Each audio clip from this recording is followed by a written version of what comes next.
Start the timer now. The timer's been going. You actually feel like you're making a difference? Mm-hmm. We are.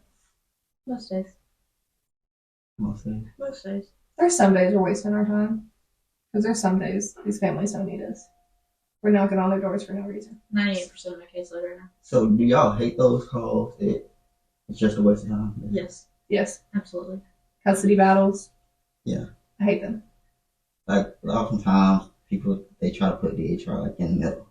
Mm-hmm. Like, oh, because this side and this side not getting along. So I'm like, do you think there should be something done about false reporting? Yeah. You know, in Tennessee, it's illegal to make a false report. In a lot of states, it is. To knowingly make a false report. And I feel like we'd have a lot of parents, even friends, charged. But because that's damaging. Mm-hmm. Because, like, whether it's the truth or not, like, once it's out there, somebody's whole image and reputation is pretty much... Well, not only that, but imagine how traumatizing it is for a child to be yanked out of a classroom or even placed into a separate bedroom with a random stranger they don't know asking them questions about their family. For nothing. For nothing. Especially in sexual abuse cases. Yeah. And then that puts more stress on y'all because y'all have to go out and respond to it. Mm-hmm. And y'all already have like a lot of cases and they already. don't get. I feel like these parents don't get it. We don't want to be in their house. I don't want to knock on your door. I tell them. I mean, there's some sort of I don't want your kid. Like they don't. Like, I don't want your kid. Well, I don't want them, and I don't have anywhere to put them right now. Yeah. I'm very straight up with my parents. Because when people hear DHR or CPS and stuff, they think, oh, y'all just snatch kids. You're just snatching kids. We're just kidnappers now. We don't want to. People think that we get paid extra money for each child that we take, that our paychecks are based on us. How many cases we have. Mm-hmm. How many kids y'all we probably take. Wish. I mean, if it was, I'd have a lot more money. Yeah, I would have a lot more money. But the fact is, I don't think people realize DHR does not want your children. We don't have anywhere to put your children. Mm-hmm. Our foster homes, they're maxed out. Yeah. And you would rather it be a good family than you happen to go in there and do all of this. Yeah. Mm-hmm. It's traumatizing to place a child in foster care, especially teenagers. Yeah, I think teenagers are the hardest. Mm-hmm. Because once they get to that certain age, it's like they're not going to listen. Well, they're the hardest to place, too, because nobody wants teenagers. No, I do have a couple of foster parents that are amazing and do great with the teenagers. But most of them want the little kids. Yeah. But some teenagers, it's not that they like that bad. They just make dumb choices. Well, and I think a lot of people forget about traumatic responses. Like, these children have been ripped out of their homes. They've been through trauma, which has caused them to be taken from their homes. And they're teenagers. They're going to have responses to that, whether it be behavioral issues, mental health issues, and nobody wants to deal with it. They can't see it as normal. They just see it as a problem. Right. And it's kind of hard because now they're to the age where they're about to go into the real world. Mm-hmm. So it's like, this is the time they like need that somebody to like actually, oh, I really care. Like, because they probably feel like they got nobody. What we don't need is foster parents passing them along to the next parent just because they experience one minor inconvenience. At the end of the day, you still have to realize they're kids. Like, I know some situations cause them to have to be older than what they are, but they're kids at the end of the day. And you've got to let them be kids. Yeah. Stop expecting them to act perfect. And they're going to make mistakes. Mm-hmm. And that's how you learn from it. But nobody wants to do that. Nobody wants to give them the patience to be human. Especially because if you got this kid and they got like 3 other kids, you know, they're going to feel like, well, this kid probably needs me more because they're younger. Mm-hmm. But shit, it sucks. Some of the children can benefit from discipline. Some of them don't need discipline as much as they just need support and understanding and someone to talk to them and allow them to be who they are. True. I could see where some of these relinquishments that we have are happening because of a lack of discipline. Mm-hmm. Because these parents are allowing these children to run all over them rather than taking control of And some of them, they're trying to take control and it just is not working. And those are the ones where I understand. Mm-hmm. If they're doing all the things to try to prevent it and it's just not working, I get that. Like if they've sought the resources, they've done the mental health, they've tried therapy, they've tried medical, and it's not working. But then you have some of them, like, where it starts, it's like, you started off being your child's friend, and now it's to the point where you can't control the child anymore. And it's like, They don't respect you when you try to be the parent. yeah, because you've been their friend for so long. So And you can't be your child's friend until your child is grown. You can't. My mom tried to be my friend my whole life, and now she's trying to parent 25 years old. You can't do that. right, it don't work like that. You can't start trying to parent your child once they turn 16 years old and they've gotten used to running the home. Right. But now, they have a home with authority. Because they don't look at you as their parent. No. They look at you as, you should be letting me do this because you've been letting me do this my entire life. Sure. With that being said, this is another episode of offscripwithl&m. Social work month, and I have two of the hardest working women who are very, very good at what they do. And they're joining me. Give it up for Kylie and Michaela. Thank y'all for stopping by and chatting it up. Thank y'all for coming. I'm going to give myself a little pat on the back. I feel honored. What made y'all decide to become social work? Ooh. Mine was personal. Mine was my raising. I wasn't raised by mom. I wasn't raised by a dad. And then I've also got 4 cousins that are adopted. So that was where I got drew into social work. Watching their adoption go through and also knowing things happen to me that should not have happened to me. I've always kind of had this idea in the back of my mind that I wanted to do it, but people don't talk about going into social work. People only talk about going into nursing. So I went into nursing. I absolutely hated it. And I finally was honest with myself that that wasn't for me and I wanted to do something else. So I dropped out of nursing and essentially started completely over in school. Went back to gen ed classes and then went into social work. Okay. If you weren't a social worker, what would you be doing? It depends. Do I have money?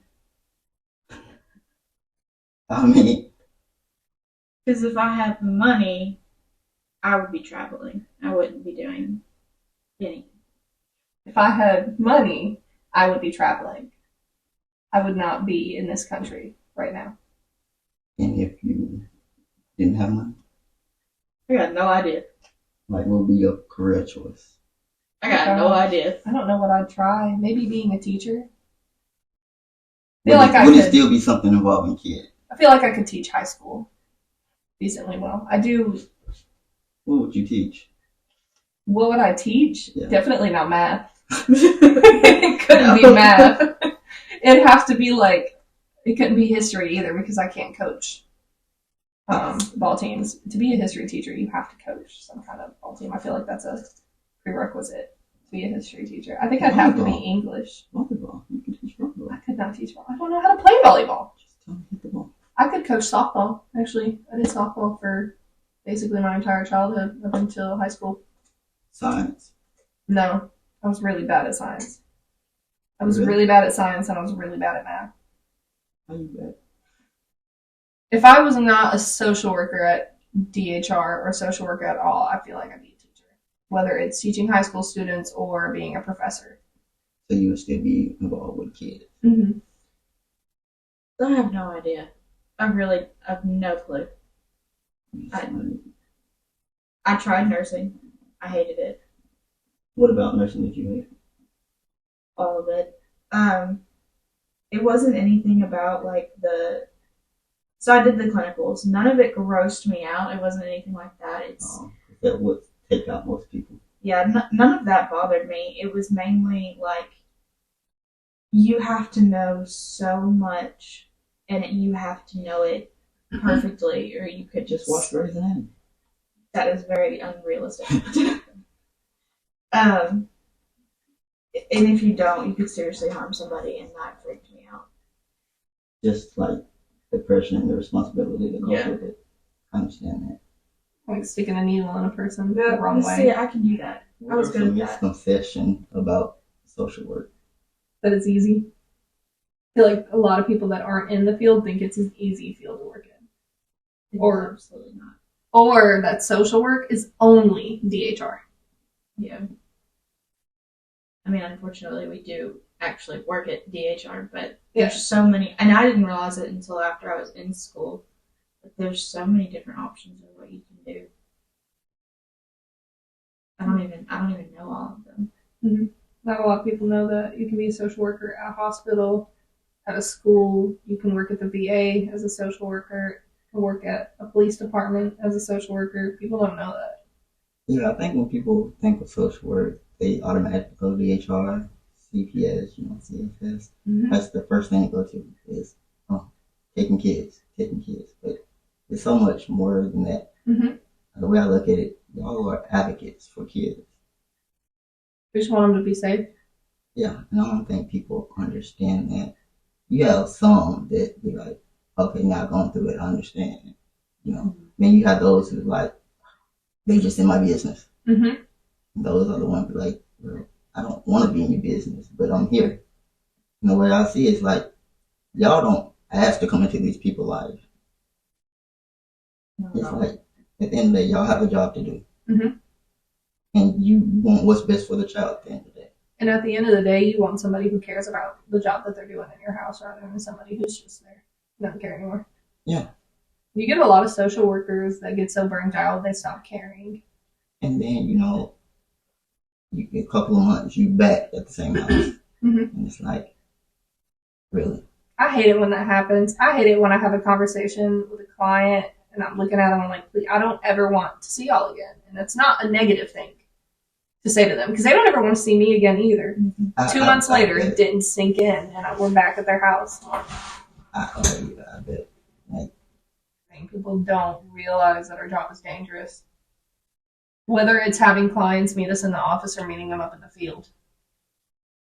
Yeah, and y'all don't get, like,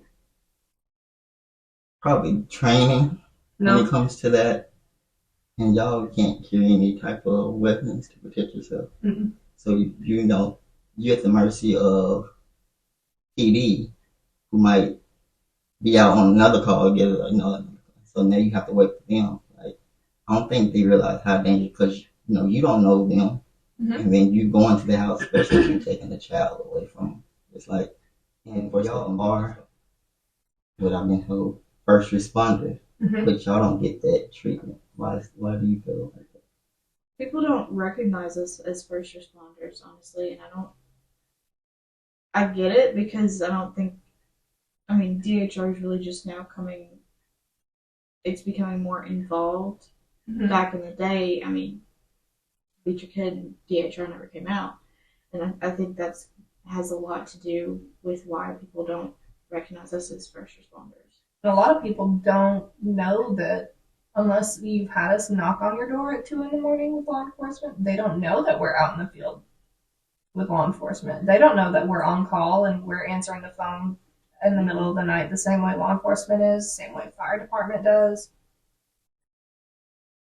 And so y'all don't get that treatment. Like, I know some, like, when it's that time of month comes when they give first responders, do some first responders, y'all just overlook. Mm-hmm. So y'all feel like y'all at the bottom of not only y'all, like other social workers as well, like, because you don't hear about them being included. Mm-hmm. Like, even during the pandemic, y'all were necessary, y'all had to be there. There were still workers responding in the field, going to homes and stuff during the pandemic, because, child abuse doesn't stop for anybody. Right. Like, even if the department is closed, someone is still working. Mm-hmm. Or when Snowmageddon hits and everybody's iced in, we're getting rides from our apartments from law enforcement to get to the hospital to respond to what we need to respond to. Yeah, and that can take a toll on people. I know a lot of social workers get burned out quickly. Yeah, it's one of those fields where, because your caseload and then the stuff y'all deal with, it can make you be like, this is not for me. Mm-hmm. Especially if you have a family, because y'all are out at time out and stuff, so it can be hard, like when you have a family and stuff like that. It's definitely something that if you are signing up for it, your entire family is signing up for it. There's got to be a very strong support system at home. If this is a job that you're going to do, you have to feel very confident in who you're with and your children's care, because and be okay with, you're going to miss things. So does it play a major factor into your personal life? Because some people feel like they have no life once they become a social worker. I don't have kids and I don't have a husband. I make as much time for my personal life as I can. My personal life right now is my friends. I make that time so I don't burn out. You have to learn how to set those boundaries for yourself. Most people don't. I think that's with every job, because you still seem you have to have time for yourself. Mm-hmm. Because at the end of the day, the job's going to be there, whether you're there or not. Mm-hmm.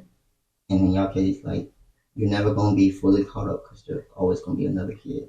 There's always going to be another case you're going to have to go to. We're never going to save all of the children. Right, so you still have to have that me time. Especially because what y'all deal with, you're going to have moments where, like, you have to make sure you're okay, like, your mental health okay. Mm-hmm. Sometimes it's okay with any job that you're in to take a mental health day. Because sometimes it's needed.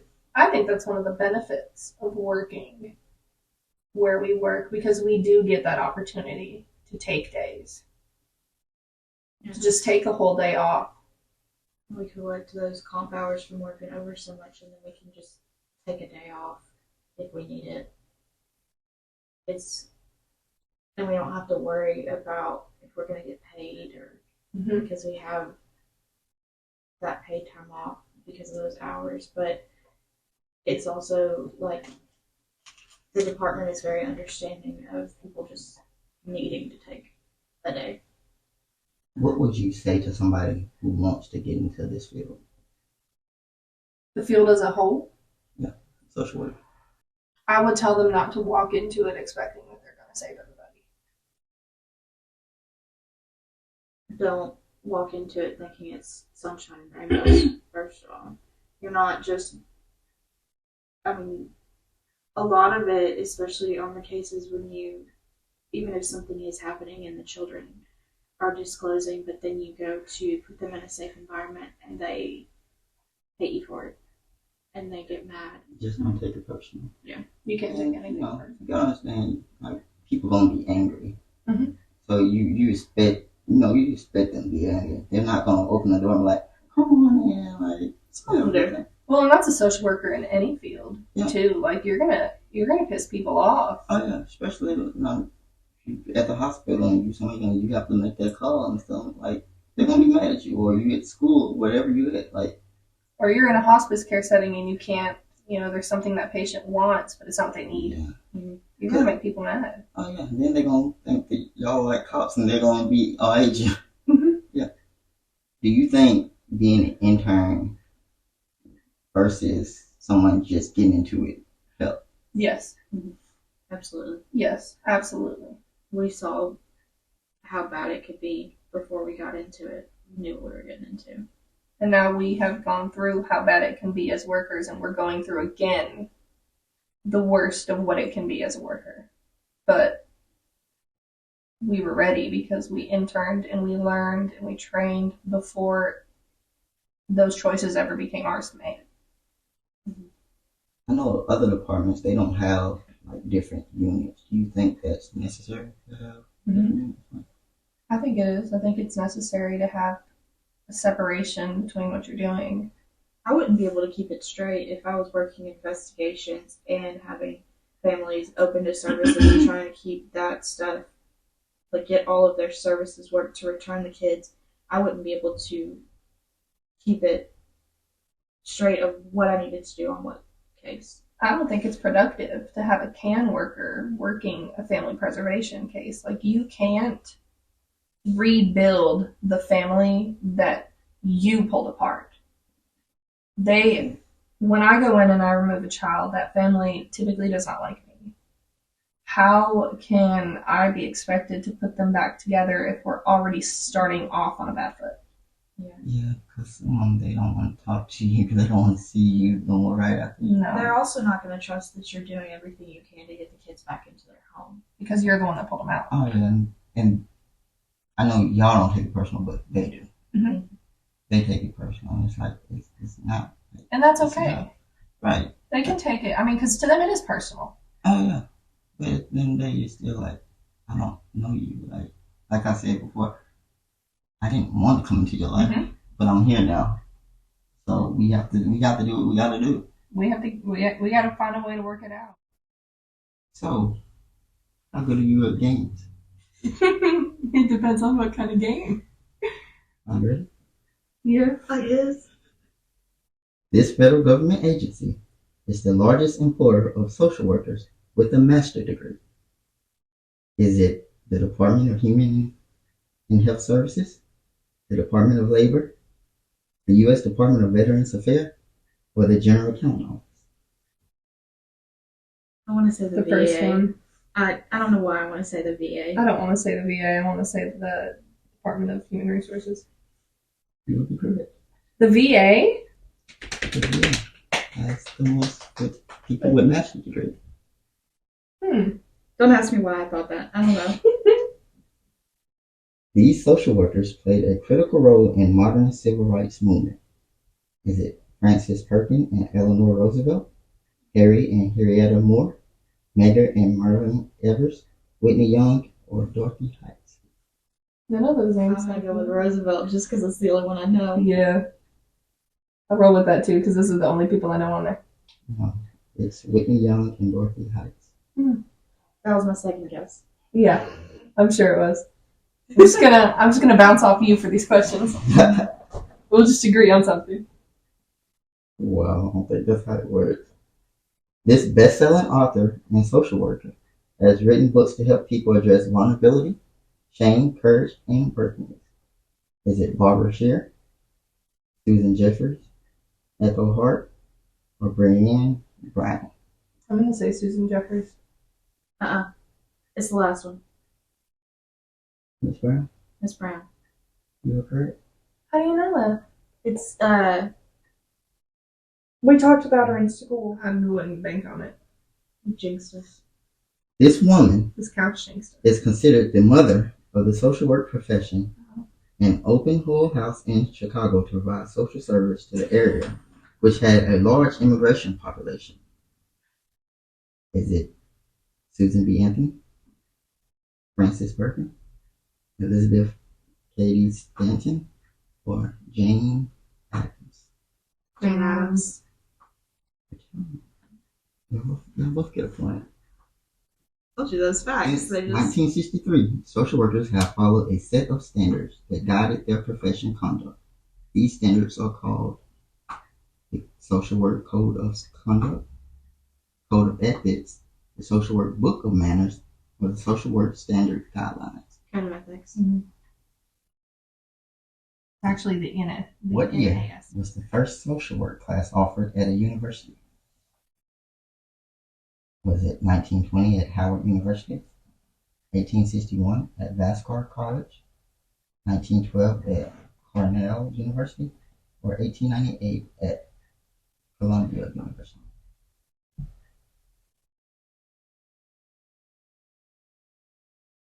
I feel like social work's been around for a really long time. I'm going with Columbia. I'm going with 1898. They're going the same thing. Is that the same thing? I guess. Yeah. They're both get a point. Oh, we were right. We're so smart. I feel like social work is old. The National Association of Social Work is the largest member organization of professional social workers. What year was it created? 1923, 1965, 1955, or 1917? I should know this. I'm in the master's program right now. I should know this. I'm guessing 1955. What are the answers again? Or the questions? Not the answer. Or you can give me the answer if you want. The question or the answer? The list. 1923, 1965, 1955, or 1917? I'm going with 1965. You're correct. There you go. I didn't want to say the same thing as you again. Last question. Okay, go. This women's right and anti-lynching advocate played a key role in shaping the social work profession. Who was it? Mary Church Terrell, Ida B. Wells, Margaret Sanger, or Margaret Atwood? Margaret Atwood. I think it was Ida. I don't know. Atwood sounded familiar. Ida B. Wells sounds familiar too. You're correct. Yeah. You are the winner. Yeah. What do y'all do to relax from work? Like, not at work. Naps. I go home and sleep. Such a happy place. Yeah, it is. It always has been. I hang out with my friends. I know you like karaoke on Monday nights. You know. We go to karaoke on Monday nights or Wednesday nights if we can. Do you get up there and participate? Yeah, I do. Sometimes I hang out with friends, but usually just sleep. Usually we can't convince her to go out because she's already in her bed. Well, I don't like going out. If I'm gonna hang out with friends, it's gonna be at home or at their house. I don't like going out. That's not me. You have social anxiety? I do. Yes. Really bad. I don't know how I do this job. Yeah. So how important is it to have work friends? I have mixed opinions. We Oh, have that. unhealthy attachments to each other, which makes it harder. But you need friends outside of work too. It's important to have friends when you're in work because in the job that we do, nobody else gets what we do except for the people that we work with. Sure. And you can't talk about what we do with anybody who works outside of where we work. Sure. But it's important not to take those friendships and make them all you have also outside of work. Because if you take those friendships and you make them a big part of your personal life too, then when do you ever escape work? True, so you have to have boundaries. Right? There's got to be a balance between the friends that you have outside of work and the friends that you have in work. Because you have to make a break. I think that's why we didn't work out as roommates. Yeah. We were together 24/7. Literally, we got up, got ready for work in the morning together, went to work together, came home. But I think together. it'd be like that in relationships too. Like, because in relationships, like, man, you don't have no time to miss this person if you're always together. Yeah, like romantic relationships? Yeah, when, like even that. in a romantic relationship, you've got to have boundaries. Yeah, because it's like if I'm always with you, it's like you feel it start suffocating. Mm-hmm. It's like you need that space. It's like, yeah, okay, cool, but it's like I really just don't want to see you right now. Yeah. And stuff started getting aggravating, like it's aggravating and stuff. I mean, I know we got really unhealthy being that when we first started working together, we spent all of our time together in work, and then we would also spend all of our time together outside of work. We all got burnt out really fast and finally had to, like, even if we don't live together, I know where she lives. She knows where I live. Sure. We have each other's location. I know where she's at all times. Yeah. Her and all of the people that we work with downstairs. Yeah. But that's also a safety thing. At True. the same time, if we don't hear from each other for too long, or if sometimes, like the other day, I checked her location and I knew she was in an area which could be, or it looked like she was at a place which I knew could be dangerous for her. So I immediately texted her and I was like, I see where you're at. Just send me a text and tell me you're okay. You have like a cold word. I was in fact okay. She was okay. I was fine. I was not where she thought I was. So She was next door to where I thought she was. There should be more training given to social work. Yes or no? I have mixed opinions on that because I feel like in some areas we give too much. And in some areas, not enough, if at all. When we're in a place where we're at right now, I feel like it's easy for us to bring in workers and throw them in really fast. Is that a good benefit? Yes and no. Yes and no. It was done to us, so and But- we stayed. I mean, but y'all kind of had like We did The have a person training. Yeah. person who y'all was with was kind of a good person. When we started as workers, I think it was assumed that we knew more than what we did. We shadowed a lot in the field as interns, so we were able to learn how to assess risk, how to interview and stuff like that. But when it came down to being a worker, it was a lot different because it came with the paperwork, the computer system, and all that. All of the work was ours that we didn't fully know how to do. We got thrown in really fast, and it was kind of like a sink or swim situation once we became workers. We had the in-field training, but we didn't have the in-office training. And to be quite fair, we didn't go to the trainings that would have taught us how to operate in the office, like with our system and stuff that we use, until after we had worked through like 2 full caseloads. Yeah. That was kind of like behind. Yeah, for that. I don't know why we got scheduled so far out. Because we started in December and we didn't go to our first training until March or April. Yeah. But look at y'all now. Sink or swim, I think, can work in certain circumstances. It really shows you who's gonna Stay. be able to do it But when things. But it's also not fair. It's not, because if you throw somebody in, like, it's kind of like you're expecting them to fail. Because it's like, I mean, you can't get mad if they don't make it, because it's like You didn't prepare them. But then there's also certain situations where we give workers too much preparation, training, and too much time, and it's still not working. Like, they've been training for 5 months, they still haven't picked it up, they still haven't gotten it. We're taking time away from our caseload and our families to be with that worker, shadow that worker, try to teach them. They're not picking up on it, and it's just, at what point do you say, okay? Do y'all think y'all should have, like, refresher courses or something? Like refresher social work courses or refresher DHR training? Both.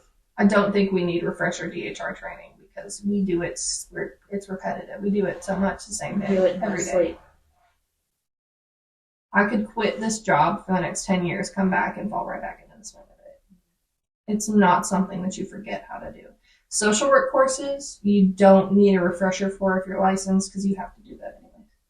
Yeah, but you know, some people like stuff one way, and some people like the other. But then, you know, I know y'all probably have a lot of changes from like the uppers, especially you still, we're gonna try to do it this way now instead of this way. It's like, it's not realistic to do it this way. So it can be kind of frustrating. It can be tense. Yeah, it's like we've been doing it this way and it's kind of working. But then, or when you get to a thing when you like, we just winging it. And then there's like, well, you need to, you know, improve on this, but it's like, how? No, all the time I don't have the mental capacity. You're not telling me how to improve on it? Yeah. I can't just make it up. I need to know what you want. Yeah, like give me some solution. But I mean, we get told we need to improve a lot. I feel like to a point you get kind of tired of hearing it, but no real solutions on how to improve, especially in the state that we're in right now with the caseload that we've got that we're carrying. I mean, yeah, I do think like as a state, like more should be done. I mean, y'all deserve a raise. I'm gonna say that. All social work do. A lot of people deserve a raise, but it's like when you start getting into the politics of it all, it makes it harder for you when I first started. Like those type of questions, having to ask those type of questions. The first time I did an interview with those types of questions, yes, and now I'm just so numb to it. It does not make me uncomfortable to ask it anymore. Yeah, you have to alter the way you ask it depending on the age, but it doesn't make me uncomfortable to ask the questions. I always preface the questions to the children with, this might make you feel a little uncomfortable. These are questions that I have to ask you, but it doesn't. I don't feel it anymore. Did you feel uncomfortable? When I first started, a little bit, yeah. On a more personal level, though. Yeah, I think you probably didn't because you're so good at what you do. When you first start out, I mean, you're going to feel uncomfortable in whatever situation you ask questions in. Yeah. Sexual abuse is just kind of the worst of the worst. Now, like with this gentle parenting type thing, because people say, "Oh, I can't whip my child now because y'all gonna call it." I think it's important to differentiate what's too far. Mm-hmm. I try to educate parents on that, on what is acceptable and what is not. You cannot leave bruisings. That bruising is, you cannot spank on areas of their body that are vulnerable. There's no reason to be taking a belt across your child's arm so hard that it's leaving bruises down their arms. There's no reason to take a belt across their chest or their stomach to the point where it's leaving bruises. We understand that if you're spanking them on the bottom and they flip on you, you might hit another area. It might be red, but it shouldn't be hard enough that your discipline is gray. There's no black and white when it comes to discipline, to physical discipline, corporal punishment. I know y'all probably get this brought up a lot, but how hard is it to talk to somebody and they just look at you as a child because y'all are young, and now you having to tell this person who's older about their kids and stuff? I had a lady once ask me if I was old enough to have my license. So I have had a client refuse to work with me because there was no way I could understand her life or her life experiences because of my age. They're constantly asking us if we have our own kids, if we're married, if we go through this or that. And you have to find a way to redirect it and make them realize that we're not here to talk about us. Mm-hmm. It's not about us or our personal lives. What would you like the world to know about social work as a whole? As a whole, we're all burnt out, but we're all still trying. We're doing our best. We're just here to make sure the kids are safe. That's all we really want. We're just here to take care of the population, the vulnerable people in the population. That's all we're here for. Somebody got to do it, right? Somebody's got to do it, and you might as well have people that care about the work they're doing be the ones out there doing it. Well, I thank you guys for coming by and chatting it up with me. You want me to shake your hand? You want to shake my hand? I'll shake your hand. So weird. This is another episode of Off Script, so don't forget to like, comment, subscribe, and turn on your post notifications.